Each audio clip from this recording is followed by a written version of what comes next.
سبيل الدموع سبيل مريح تنهدى يا صاحي كي تستريح وبث Innal hamdalillah nahmaduhu wa nasta'inuhu wa nastaghfiruhu wa na'udzu billahi min sururi anfusina wa min sayyiati a'malina may yahdihillahu fala mudhillalah wa may yudhlilhu fala hadiyalah. Asyhadu an la ilaha illallah wa asyhadu anna Muhammadan abduhu wa rasuluh. Pada kesempatan kali ini izinkan Al-Fakir untuk membacakan kelanjutan dari kitab Fadilah Ramadan dengan temanya surga dihiasi. Bismillahirrahmanirrahim. Surga dihiasi untuk menyambut bulan Ramadan. Hal ini telah banyak dikemukakan di dalam berbagai riwayat. Sebuah riwayat menyebutkan bahwa sejak permulaan tahun, surga telah dihias untuk menyambut bulan Ramadan. Biasanya, semakin penting tamu yang akan datang, maka semakin awal pula persiapannya. Misalnya, dalam acara walimah pernikahan, persiapan telah dimulai beberapa bulan sebelumnya. Tema selanjutnya, setan dibelenggu, dari hadis kedua. Setan-setan yang sangat jahat akan dibelenggu, sehingga kemaksiatan akan berkurang.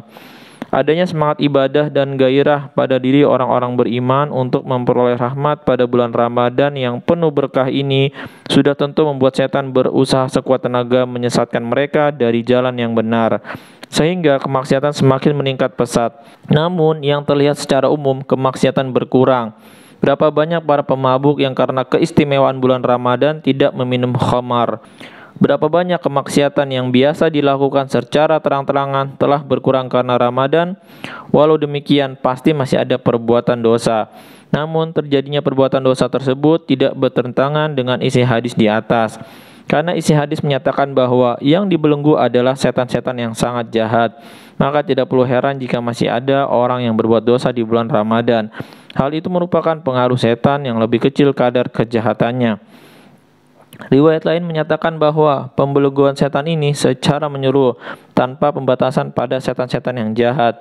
Sedangkan di dalam riwayat di atas ada pembatasan hanya bagi setan yang sangat jahat saja.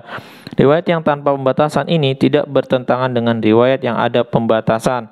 Karena riwayat yang ada pembatasan dianggap sebagai penjelasan bagi riwayat yang tanpa pembatasan. Maka ini bukan suatu pertentangan dalam dua riwayat tersebut. Akan tetapi, jika yang dimaksud seluruh setan dibelenggu, maka kemaksiatan yang terjadi pada bulan Ramadan bukanlah sesuatu yang aneh. Karena meskipun kemaksiatan itu secara umum terjadi karena godaan setan, tetapi pengaruh bercampurnya racun setan dengan hawa nafsu manusia selama setahun di luar Ramadan menyebabkan bersatunya racun setan dengan hawa nafsu manusia, sehingga tidak adanya setan dalam waktu yang singkat itu tidak terasa perbedaannya. Demikianlah maksiat itu selalu dilakukan, sehingga menjadi tabiat pada dirinya.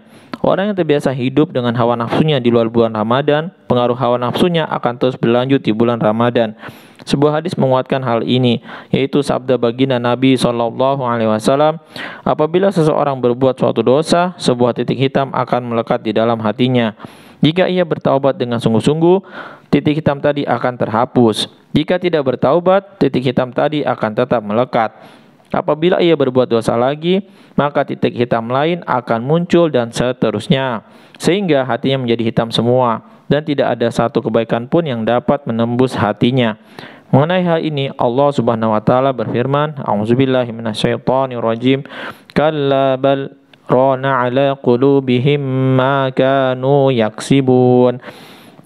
Sekali-kali tidak demikian, tetapi hati mereka telah berkarat sebab perbuatan mereka. Quran Surat Al-Mutaffifin ayat 14. Dalam keadaan seperti ini, dengan sendirinya hati itu akan cenderung pada perbuatan maksiat. Kebiasaan buruk sangat mempengaruhi seseorang. Maka ada sebagian orang yang tidak peduli terhadap dosa tertentu yang ia lakukan. Tetapi jika ia disuruh melakukan suatu dosa yang lain, hatinya menolak. Misalnya, jika orang-orang yang biasa minum khamar disuruh makan daging babi yang dia tidak biasa, mereka menolak. Padahal keduanya adalah perbuatan dosa. Apabila perbuatan dosa dilakukan terus-menerus di luar bulan Ramadan, maka hati akan menyatu dengan dosa-dosa itu. Sehingga di dalam bulan Ramadan pun dosa-dosa tersebut tetap dilakukan, meskipun tanpa digoda oleh setan. Jika yang dimaksud adalah seluruh setan dirantai pada bulan Ramadan, maka timbulnya perbuatan dosa di bulan Ramadan dapat dipahami. Sedangkan jika yang dimaksud hanya setan-setan yang sangat jahat yang dirantai, timbulnya perbuatan dosa di bulan Ramadan pun dapat dipahami.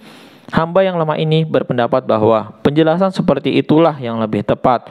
Semua orang dapat merasakan dan membuktikan bahwa untuk berbuat baik atau menghindari perbuatan maksiat pada bulan Ramadan tidaklah sesulit di luar bulan Ramadan. Dengan sedikit kesungguhan dan ketawajuhan atau konsentrasi sudah cukup. Maulana Syekh Muhammad Ishaq rahmatullah alaih berpendapat bahwa kedua hadis tersebut ditunjukkan bagi orang yang berbeda. Bagi orang-orang fasik yang dirantai hanya setan-setan yang sangat jahat, sedangkan bagi orang-orang soleh yang dirantai adalah seluruh setan.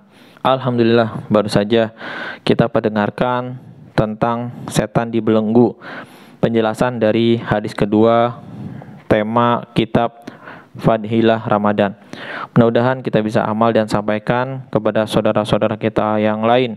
Subhanakallahumma wa bihamdika asyhadu alla ilaha illa anta astaghfiruka wa atubu ilaik. Wassalamualaikum warahmatullahi wabarakatuh. Sabilud dumu'i sabilun murih tanahada ya sahi kay tastarih wa